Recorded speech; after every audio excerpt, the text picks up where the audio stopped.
Penina, nimekuuliza unatoka wapi na yule mwanaume ni nani wako? Hivi unataka tushinde huko kutwa nzima tunaimba mapambio ama?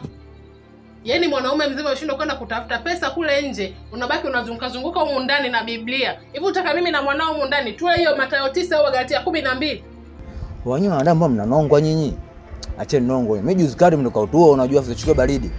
Maswala mimi siyataki unajua. Mimi sitaki chochote. Nimetakatika mimi sasa hivi. Kaniki nimekuwa mtu wa Mungu. Mambo mengi sitaki. Hivi wewe ni mwanaume au mwanaume zezeta wewe? Shut up Penny.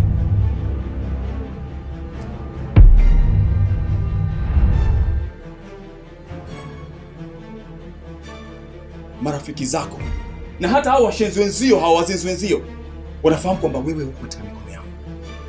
Wanafahamu kwamba wewe ni sehemu ya familia yangu. Wanajua wazi kabisa kwamba wewe ni mama wa mtoto wangu. So don't fool yourself kwamba kwa sababu hatujafunga ndoa kanisani unaweza ukatenda unavyotaka wewe. Unaweza kunidhalilisha unavyotaka wewe. Nisikubali. I will never let it happen under this roof.